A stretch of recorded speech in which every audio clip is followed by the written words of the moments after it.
Tuhan baik. Selama-lamanya. Bilang dulu sama sebelahnya, antusias kawan.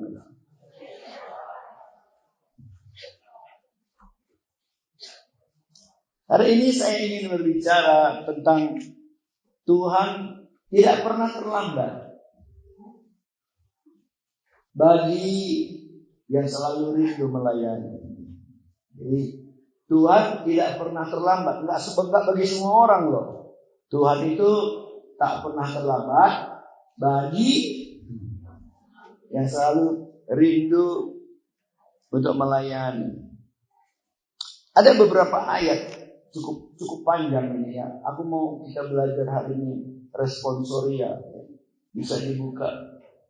Terserah punya bawa Alkitab, bawalah Alkitab. Kejadian pasal 18. Aku baca ayat 1, ibu bapak baca ayat 2. Aku baca ayat 3, ibu baca ayat 4. Bisa dikecilin ayatnya ya supaya. Coba aja ya. Kalau yang mau Alkitab nggak usah lihat ke depan, lihat di Alkitabnya aja. Saya baca ayat 1. Kemudian Tuhan menampakkan diri kepada Abraham dekat pohon tarbantin di Mamre. Sedang ia duduk di pintu kemahnya waktu hari panas terik.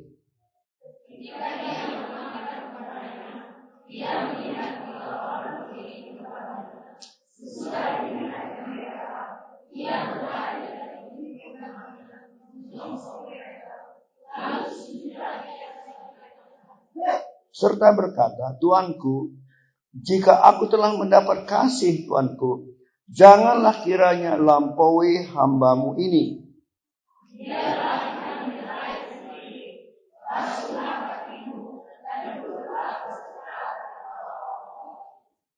Biarlah ku ambil sepotong roti, supaya tuan-tuan segar kembali.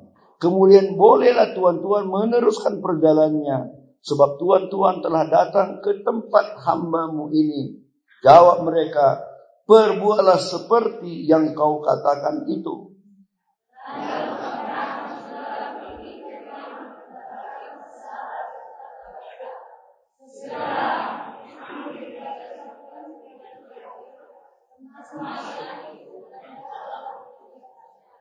Lalu berlarilah Abraham kepada lembu sapinya. Ia mengambil seekor anak domba yang empuk dan baik dagingnya dan memberikannya kepada seorang bujangnya. Lalu orang ini segera mengolahnya.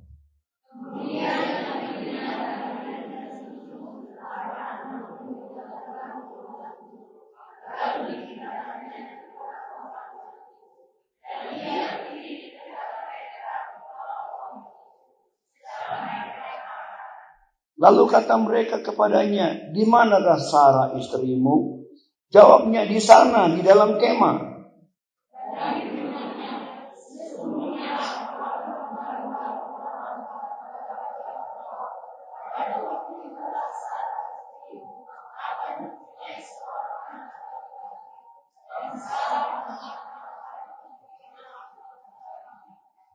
Adapun Abraham dan Sarah telah tua dan lanjut umurnya, dan Sarah telah mati haid.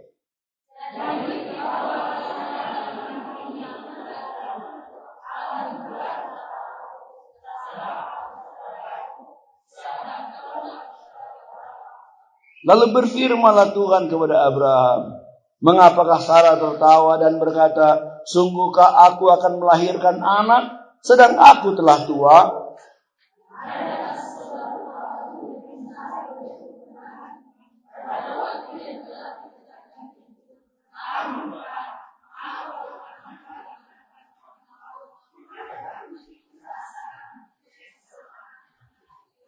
Sama-sama. Lalu Sarah menyangkal, katanya, aku tidak tertawa, sebab ia takut. Tetapi Tuhan berfirman, tidak, memang engkau tertawa.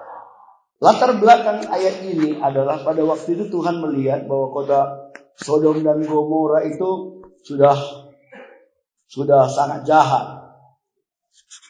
Sehingga Tuhan mengambil keputusan bahwa Sodom Gomora itu harus dibinasakan. Lalu Tuhan turun ke dalam dunia menuju ke kota Sodom dan Gomora. Tapi sebelum mereka sampai ke Sodom dan Gomora, mereka singgah di rumah Abraham. Kenapa mereka singgah di rumah Abraham? Karena Abraham itu sahabat Allah. Abraham itu temannya Allah. Aku dulu sering kalau kemana-mana di Siantar ada temanku. Biarpun aku tujuanku bukan Siantar, aku mau ke Kisaran atau mau ke Padang Sidempuan, aku selalu singgah dulu di rumahnya, minum kopi, ngobrol-ngobrol. Kenapa? Karena aku merasa dia adalah sahabatku.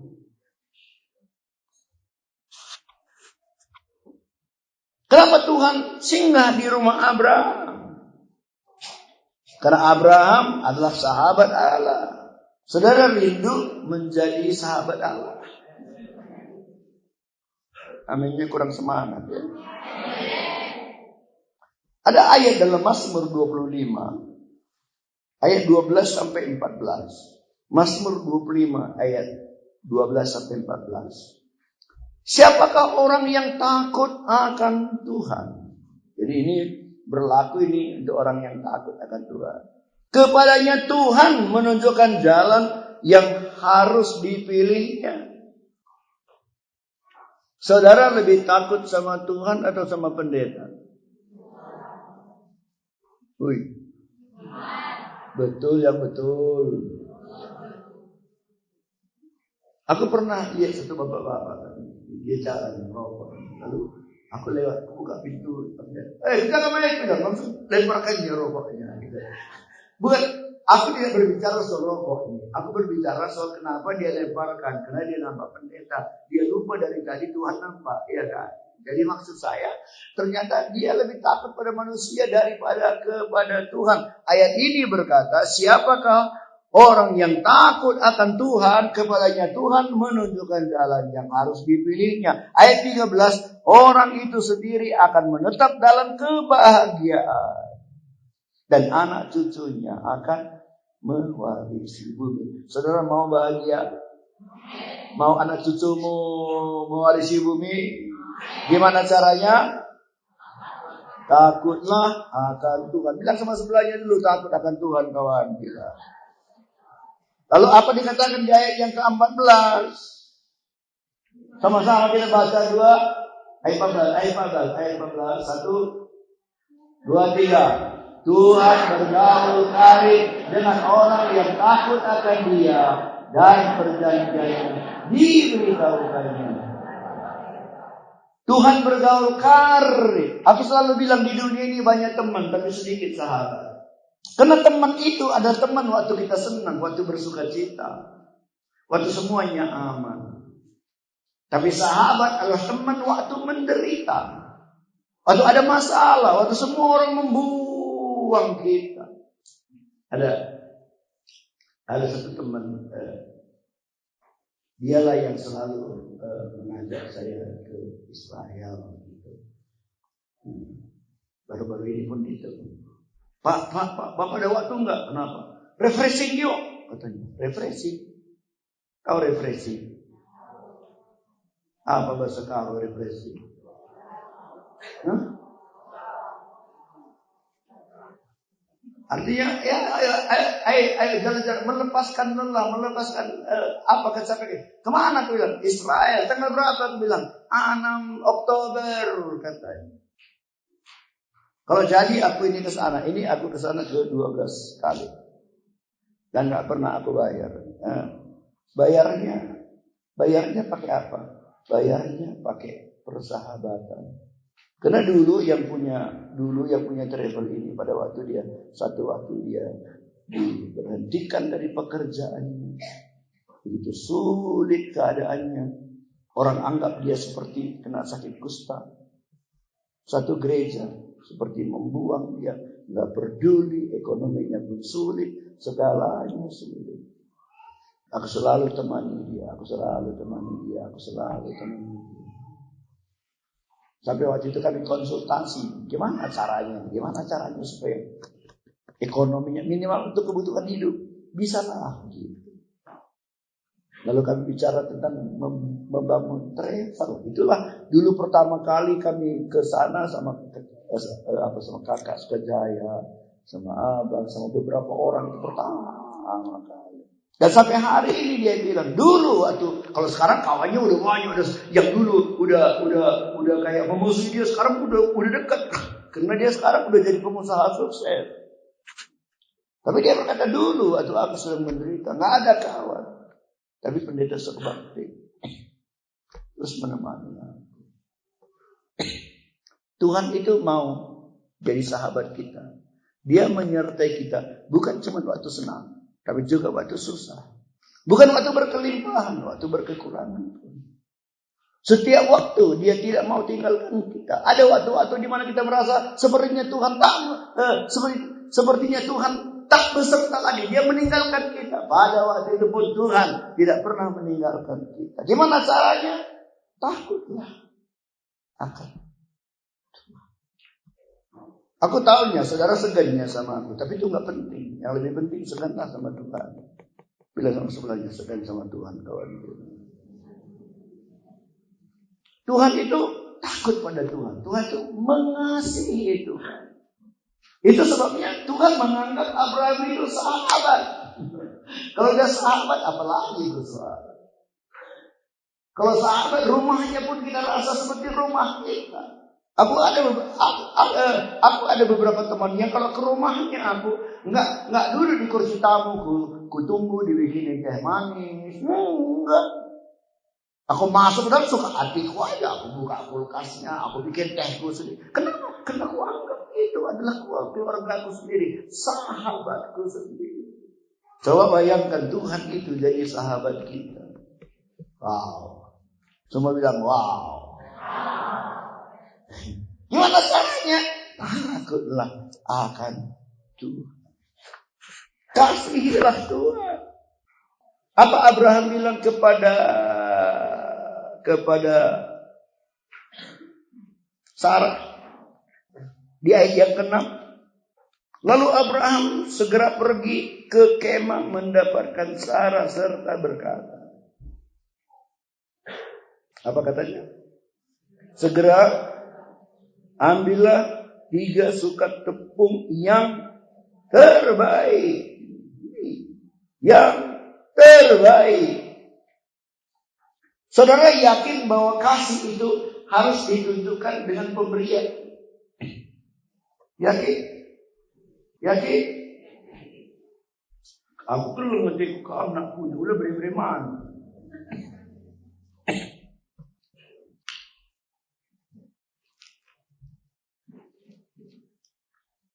Kasih selalu harus ditunjukkan dengan pemberian. Bertambah kita mengasihi dia, pasti pemberian kita bertambah besar. Pasti itu. Kenapa ada anak yang merasa, mama dia bedakan aku. Dari mana dia merasa dibedakan? Dari pemberian. Abraham memberi yang terbaik.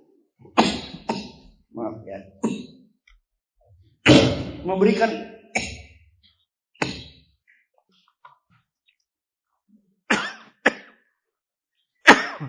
dia memberikan pelayanan terbaik, dia memberikan hal-hal terbaik. Dan memang kalau kamu datang ke rumahku, dan sekarang pun di rumah masih ada baju putih, sisa-sisa Natal yang lalu. Kalau datang kamu ke rumah, aku kasih kamu baju putih, kamu senang apa enggak? Jangan, pertanyaan saya, itu pakaian yang terbaik di rumahku? Tidak, ada pakaian yang terbaik. Yang tak terbaik aja kita dikasih orang, udah senang kita kan? Belum yang terbaik itu, senang-senang kita. Tapi Tuhan gak begitu. Tuhan itu dia gak senang kalau kita memberikan sesuatu yang baik bagi dia. Tuhan itu senang kalau kita memberikan yang terbaik.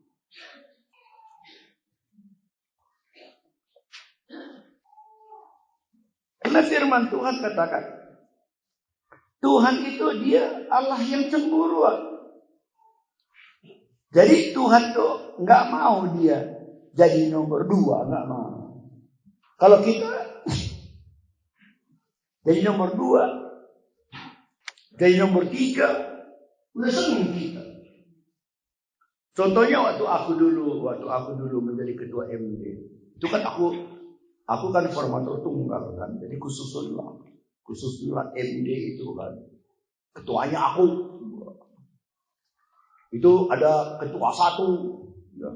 Ketua 1, ketua 2, ketua 3, ketua ini. Ditaruh ketua itu udah seneng dia. Sekretaris, bendahara, biro-biro 24 tuh. Semua seneng. Udah dulu aja seneng. Tuhan gak begitu. Tuhan dia gak mau jadi nomor 2. Tuhan mau nomor 1. Coba tanya dulu. Apa kawan-kawan sebelah dulu. Di hati lu apa nomor 1? Bilang Tuhan. Jangan ketawa dulu. Kalau ketawa kan gak serius ya. Ngomongnya serius. Itu maka hukum yang pertama pun jangan ada padamu Allah yang lain. Ada orang baginya Allahnya uang. Itu maka waktu aku diundang mimpin diskusi di satu gereja di Medan. Dalam hidup ini apa yang paling penting ibu bapak? Lalu aku bilang, duit pendeta. Ada lagi aku bilang, kesehatan. Ada lagi, anak pendeta. Katanya. Jadi Tuhan mereka adalah duit. Tuhan mereka adalah kesehatan. Tuhan mereka adalah anak. Yesus di mana? Seharusnya dalam hidup kita, seharusnya sebagai orang Kristen, itu dalam hidup kita tidak ada apapun yang lebih berharga, lebih daripada Tuhan. Jangan bilang amin. Karena aku belum yakin ini sanggup kita lakukan. Kalau udah yakin bahwa Tuhan paling berharga dalam hidupnya, baru bilang amin. Dan gak ada kan taunya aku. Paulus beberapa minggu yang lalu waktu aku berbicara dari kitab Filipi, aku membaca Filipi pasal yang ketiga. Pada waktu itu aku baca ayat 7 dan 8. Saya mau ulangi sekali lagi. Filipi pasal 3 ayat 7 dan 8. Tetapi apa yang dahulu merupakan keuntungan bagiku, sekarang kuanggap rugi karena Kristus. Yang dulu kuanggap untung, yang ku kejar-kejar itu, sekarang sesudah aku sadar, ternyata keuntungan itu kuanggap rugi. Di ayat 8, malahan segala sesuatu kuanggap rugi. Segala sesuatu. Uang, jabatan, rumah, pangkat, harta kekayaan, gelar, titel, semua. Segala sesuatu kuanggap rugi. Karena pengenalan akan Kristus Yesus Tuhanku lebih mulia daripada semuanya. Oleh karena dialah aku telah melepaskan semua. Ingat, semuanya itu. Semua. Dan menganggapnya sampah. Apa yang sampah? Semua. Kalau dibandingkan dengan Kristus. Jadi jangan salah tafsir ayat ini ya. Jangan ada nanti istri-istri pulang, Pak, mulai hari ini tak peduli aku. Tadi di gereja, pendeta Serbat bilang kamu sampah. Bukan itu. Anak bukan sampah, rumah bukan sampah, pekerjaan bukan sampah. Tapi kalau itu dibandingkan dengan Kristus, itu sampah. Jadi artinya tidak ada apapun yang bisa dibandingkan dengan Kristus. Jangan mau tukarkan Kristus yang di dalammu. Dialah yang terutama. Layanilah dia. Berilah selalu yang terbaik bagi dia. Waktu yang terbaik. Tenaga yang terbaik. Pikiran yang terbaik. Doa-doa yang terbaik. Hari ini jam 2 nanti. Hari ini jam 2 saya sudah minta supaya seluruh jemaat GPDI setanah Karo kita akan kumpul hari ini. Seberapa yang bisa. Aku berharap ribuan. Bukan KKR, bukan. Saya ingin kita berdoa karena aku lihat gimana pun dibikin tanah Karo ini nggak berubah lagi. Aku sangat terkejut beberapa waktu lalu aku dengar laporan bahwa di satu desa yang dekat dengan di sini 90% kaum mudanya udah kena narkoba. 90%.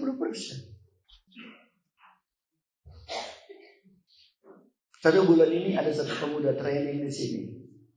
Teman-teman, sekarang dia sudah ke Purbasari sekolah pembukaan hari Selasa lalu.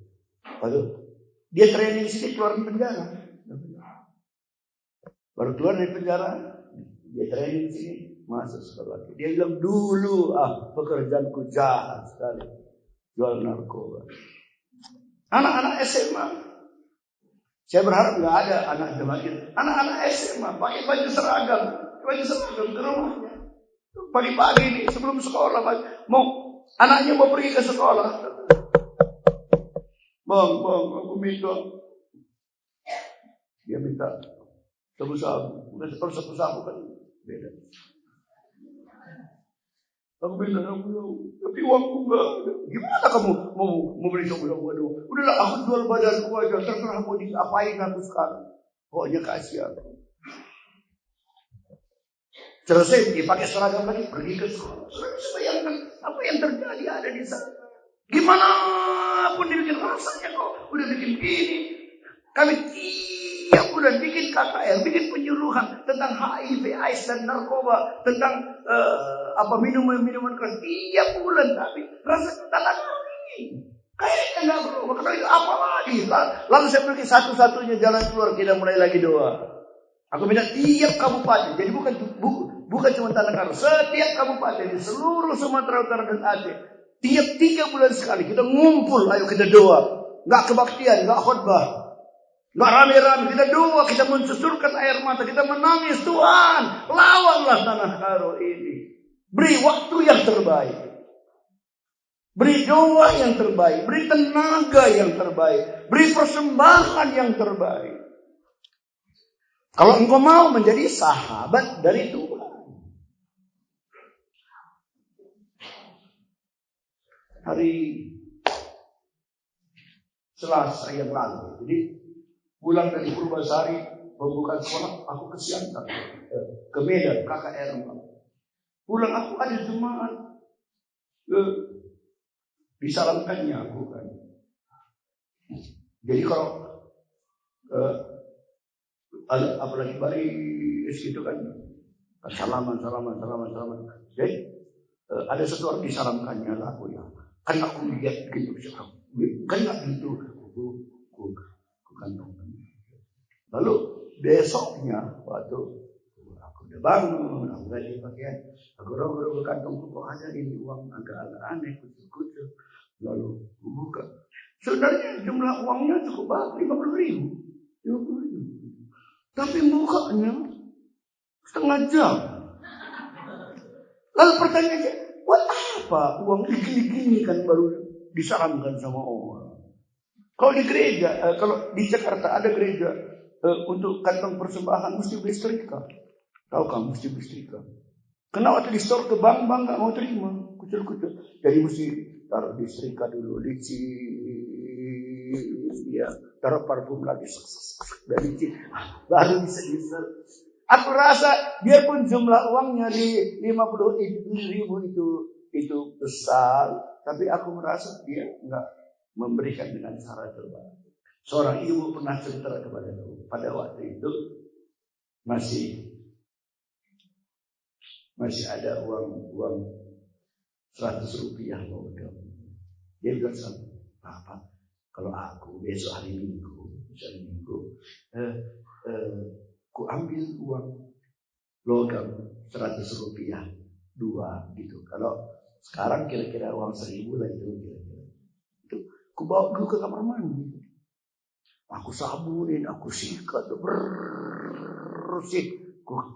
Udah gila, udah Udah bersih, baru bilang ngaku, ini untuk kolektor, ini untuk jajanmu. Kalau uang itu bersih sama kotor kan sama harganya. Iya kan? Lalu kenapa mesti disikatnya dulu? Kenapa? Karena dia dari hatinya ingin memberi sesuatu yang terbaik bagi Tuhan. Biarpun aku nggak punya banyak uang Tuhan, uangku hanya 100 rupiah, tapi minimal aku sikat bersih dulu karena aku mau memberi untuk Tuhan. Kalau saudara ingin jadi sahabat Tuhan, yang terbaik, lakukan sesuatu yang terbaik. Yang terbaik tidak selalu berbicara tentang uang. Bagi Tuhan uang itu hanya satu faktor. Mengiring Tuhan bukan soal uang, bukan cuma soal uang saja. Mengiring Tuhan juga berbicara tentang waktu, tentang tenaga, tentang pikiran, tentang hati. Itu yang dilakukan oleh Abraham. Lalu apa? Kalau kita kembali kepada ayat-ayat yang kita baca dalam Kejadian 18 tadi, Abraham memberi yang terbaik, melayani dia. Lalu di ayat 9 mereka bertanya, di manakah Sarah istrimu? Ada urusan apa ini? Di mana Sarah istrimu? Abraham nggak ngomong apa-apa loh. Abraham tidak ngomong apa-apa. Apalagi Abraham sudah tua dan tadi ayat berkata Sarah sudah mati haid. Pabriknya sudah tutup.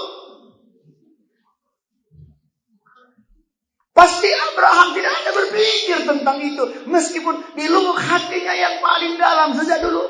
Dia rindu ya, kan sudah terlambat. Dia rindu tapi sudah tak mungkin lagi. Dengar. Orang yang di hatinya menjadikan Tuhan jadi sahabatnya, yang rindu melayani Tuhan, yang rindu melakukan sesuatu yang baik. Tidak pun kita banyak bicara, tidak pun kita banyak menangis, mengadu. Tuhan tahu apa yang menjadi kerinduan jauh di lubuk hati kita yang paling dalam. Abraham rindu punya seorang anak. Waktu Tuhan berkata, aku akan memberkati kau. Abraham berkata, ya berkat itu nantikan hambaku. Eliezer itu yang nanti mewarisi semua karena aku gak punya anak. Tuhan tahu di lubuk hati yang paling dalam dia memiliki kerinduan memiliki seorang anak. Tapi rasanya kok Tuhan gak jawab. Abraham udah tua. Udah umur 75 tahun. Mungkin lebih. Orang yang udah umur 75 tahun masih ada kerinduan punya anak. Sama dengan Zakaria. Kalau kita baca di Lukas, di kitab Lukas pasal 1, Zakaria itu bapaknya Yohanes Pembaptis. Itu kalau kita baca di Lukas pasal 1 dari ayat yang kelima, perhatikan nih. Pada zaman Herodes, Raja Yudea, ada seorang imam bernama Zakaria dari rombongan Abia. Istrinya juga berasal dari keturunan Harun. Namanya Elisabet. 6, perhatikan. Keduanya adalah benar di hadapan Allah dan hidup menurut segala perintah dan ketetapan Tuhan dengan tidak bercacat. Ayat 7. Tetapi mereka tidak mempunyai anak sebab Elisabet mandul. Dan keduanya telah lanjut umurnya. Inilah tak mungkin lagi kan? Tak mungkin. Tapi Zakaria apa yang Tuhan nggak dengar lagi? Tuhan nggak dengar doaku. Gak mau lagi melayani. Enggak. Zakaria nggak bilang di ayat 8. Pada satu kali waktu tiba giliran rombongannya, Zakaria melakukan tugas keimamannya di hadapan Tuhan. Biarpun seperti doanya nggak dijawab, udah tua, tapi dia terus melayani. Dia terus melayani. Dia terus melayani. Dia terus melayani. Bilang sama sebelahnya, terus melayani kawan. Terus melayani kawan. Lagi, terus melayani kawan. Terus melayani kawan. terus melayani kawan.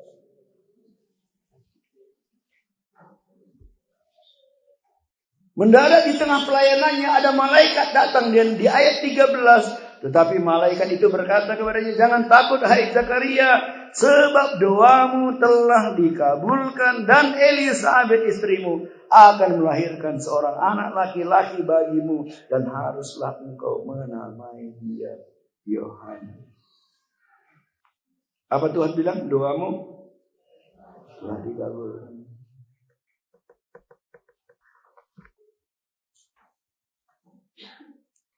Siapa di sini yang paling tua?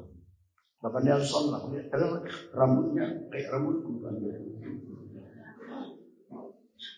Kalau Tuhan bilang, anakku, doamu sudah dikabulkan oleh Tuhan. Apa Pak Nelson bilang? Doa yang mana?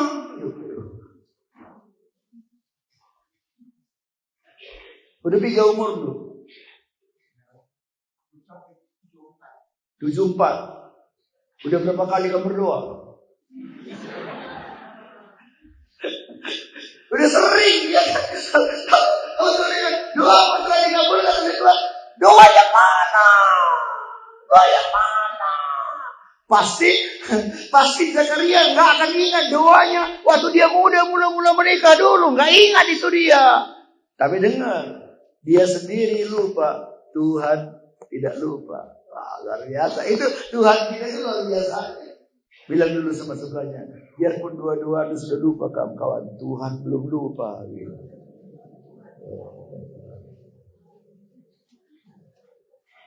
Sekali kita berdoa, Tuhan begini. Contohnya ada anak kita remaja nakal. Supaya tapi besok masih nakal, bulan 1 bulan masih nakal, 3 bulan masih nakal, setahun masih nakal, udah bosan kita. Akhirnya kita doakan lagi pun.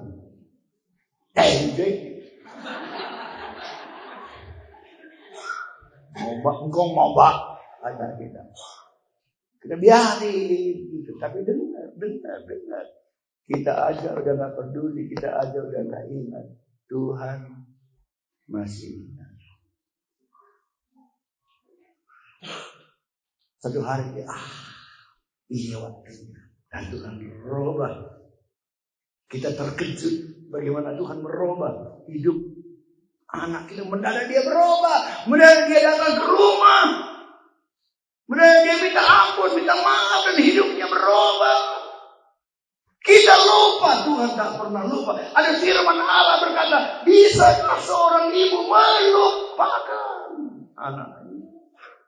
Ada nggak di sini seorang ibu-ibu? Ada satu orang anak remaja, mama, katanya. Nah, kau panggil aku mama? Aku tanya kamu kapan pula kau anak? Gak ingat aku. Ada di situ? Gak ada. Tapi firman Tuhan bilang, jikalau ada seorang ibu lupa pun dia sama anaknya, padahal nggak mungkin lupa kan? Kalau bisa pun dia lupa, Tuhan tidak pernah melupakan kita. Wah, luar biasa. Tuhan nggak pernah melupakan kau, kawan bilang dulu, gini, Tuhan nggak pernah melupakan kau. Udah bilang, kalau begitu kenapa masih kamu susah? Gitu.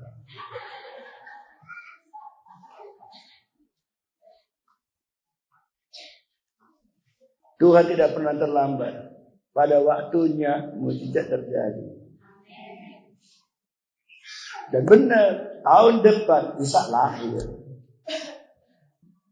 anak perjanjian, anak yang dijanjikan oleh Tuhan. Lahir. Kenapa? Karena bagi Tuhan tidak ada yang mustahil. Pernah baca di Alkitab, Elisa selalu pergi ke satu desa. Nama kampung itu Sunem. Kalau mau baca nanti itu di 2 Raja-Raja pasal 4. Karena Elisa selalu datang di situ. Lalu dia ada di situ satu ibu-ibu Yang agak berduit, dia bilang, aduh ini Nabi selalu datang, nginap di mana-mana, ayolah. Kita undang dia tinggal di rumah kita. Akhirnya tiap Elisa datang, nginap di situ. Tiap Elisa datang, nginap di situ. Dan ibu bilang, kita bangunkanlah dia satu kamar. Supaya tenang dia di situ. Apa yang ada di dalam pikiran wanita Sunem itu? Melayani Elisa. Satu hari Elisa panggil wanita. Bibi, sini kamu dulu. Apa Nabi? Apa yang kamu perlu? Bilang sama aku. Kalau perlu sama raja. Karena raja kan hormat sama Elisa. Kalau ada yang mau diadukan sama raja, aku yang sampaikan. Apa yang kamu perlu? Apa kata wanita? Aku tidak perlu apa-apa. Kalau aku bilang sama kamu, kamu perlu. Kamu bilang apa? Belum pendeta, tak kuat kerja karena ya. Wanita itu, aku tidak perlu apa-apa. Lalu selesai, udah pikir dia. Elisa panggil si Gehazi, Rene, apa? Wanita itu kutanya, nggak perlu apa-apa. Sebenarnya menurut kamu apa yang dia perlu? Gehazi bilang, Tuhan, dia nggak punya anak. Elisa bilang panggil dia. Ada apa lagi? Tahun depan kamu sudah menggendong satu orang anak laki-laki. Dan benar tahun depannya. Kenapa? Bagi Tuhan tidak ada yang mustahil dan bagi Tuhan tidak ada yang terlambat. Amin. Jangan putus asa. Waktu itu Tuhan itu selalu tepat waktu. Bagi Tuhan tempat-tempat yang sulit itu adalah tempat untuk membuat mujizat. Dan Tuhan itu dia ahli membuat hal-hal yang tak mungkin menjadi mungkin. Tuhan itu ahli. Sama dengan Tuhan itu ahli membuat yang jelek jadi baik. Membuat yang tak enak jadi enak. Tuhan itu ahli. Kalau kamu ambil tepung roti gemuk, enak? Kalau kamu ambil garam, enak? Kalau kamu ambil minyak makan, enak? Kalau kamu ambil telur, kocok-kocok, minum, kocok, enak? Tapi coba serahkan itu kepada yang ahli membuat kue. Diambilnya tepung, taruhnya garam, taruhnya telur, dikocoknya, taruhnya ini. Itu bisa jadi roti yang enak, lebih enak dari Garuda. Tuhan itu ahli menggunakan semua masalah kita. Dia pun sepertinya berat, nggak ada jalan keluar. Serahkan pada Tuhan. Tuhan itu ahli membuat hal-hal yang tak baik menjadi yang terbaik. Haleluya. Coba berkati sebelahnya. Bilang, kawan, gimana pun masalahmu? Dia pun berat kan merasa. Serahkan sama Tuhan. Tuhan ahli dia, ahli membereskan persoalan itu.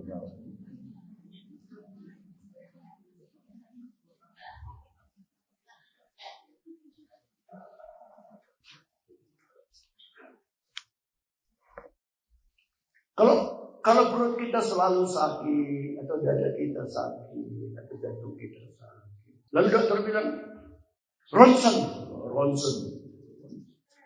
Ternyata ronsen itu luar biasa. Itu satu alat yang bisa melihat ke dalam. Ada lagi sinar laser. Wah, itu sesuatu yang sangat tajam, yang bisa dia hanya sinar, tapi bisa melakukan hal-hal yang luar biasa. Yang enggak di dalam ini kan nggak kelihatan, tapi kalau di ronsen pakai alat bisa kelihatan yang di dalam. Aku mau tanya, di mana alat di dunia ini, alat apa yang bisa melihat ke dalam hati kita?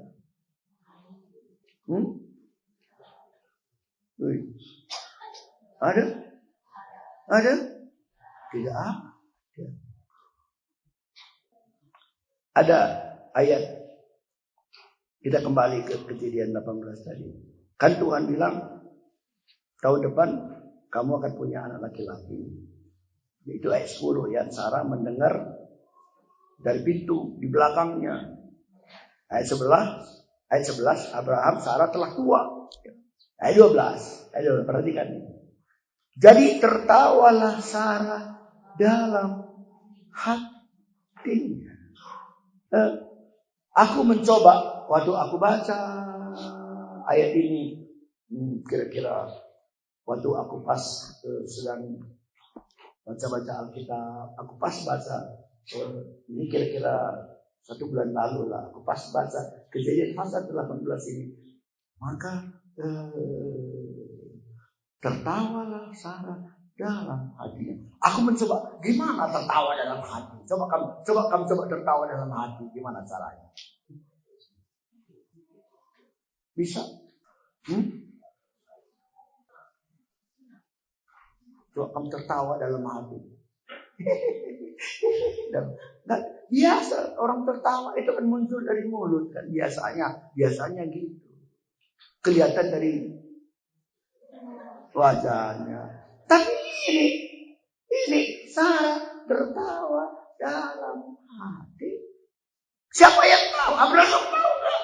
Nggak tahu. Tidak ada di dunia ini orang yang tahu selain daripada Sarah dan Tuhan. Ternyata mata Tuhan itu begitu tajam. Dia menembus sampai ke lubuk hati kita yang paling dalam. Ingat ini ibu bapak.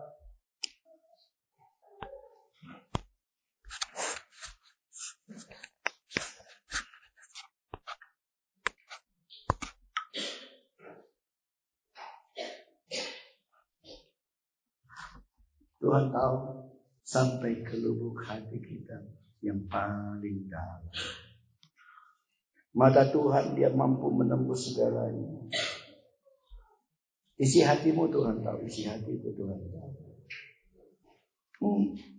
Pertanyaan saya, kenapa Tuhan tahu isi hati kita? Dengar.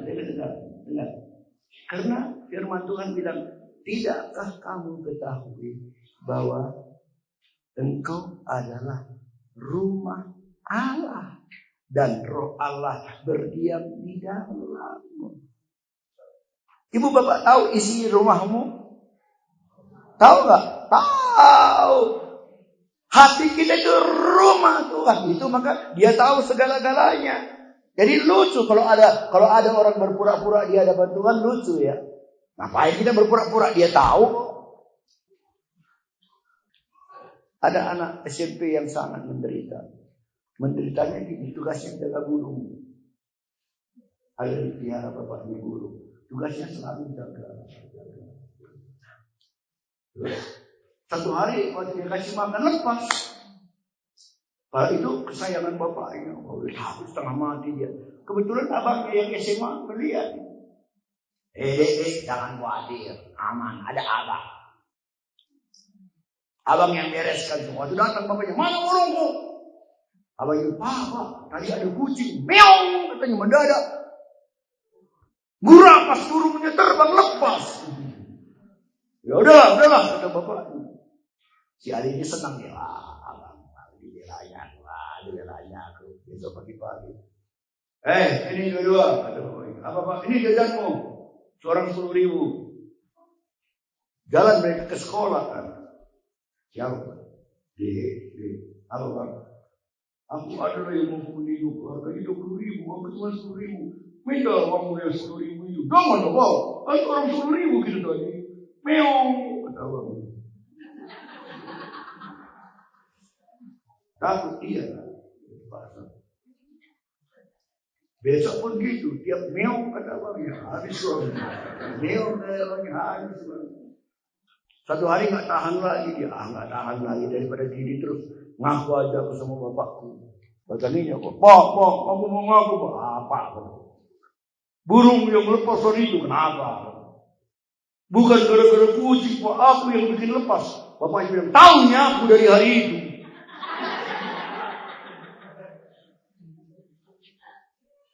Bayangkan berbulan-bulan dia menderita, padahal udah tahu ya bapaknya. Besoknya kasih bapaknya lagi. Meow, kata abangnya.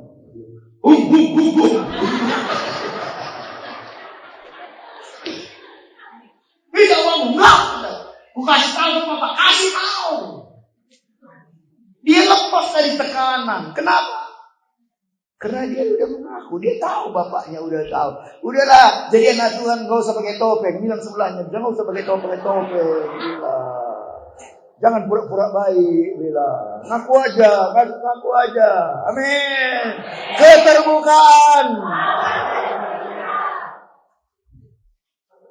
Keterbukaan. Awal dari pemulihan. Itu maka firman Tuhan kata, jagalah hatimu dengan segala kewaspadaan. Jaga hati kita dengan kewaspadaan. Kalau kita melayani Tuhan, memberi yang terbaik kepadanya, kita melayani Tuhan dengan segenap hati kita, Tuhan tak pernah terlambat. Apapun masalahmu, apapun problemmu, Tuhan tak pernah terlambat. Dia sanggup membuat mujizat-mujizat dalam hidup kita. Dan mujizat hanya dulu ada gereja-gereja yang percaya sekarang tidak ada mujizat lagi. Dulunya ada mujizat. Jangan percaya itu. Tuhan Yesus tak pernah berubah dulu, sekarang dan selamanya.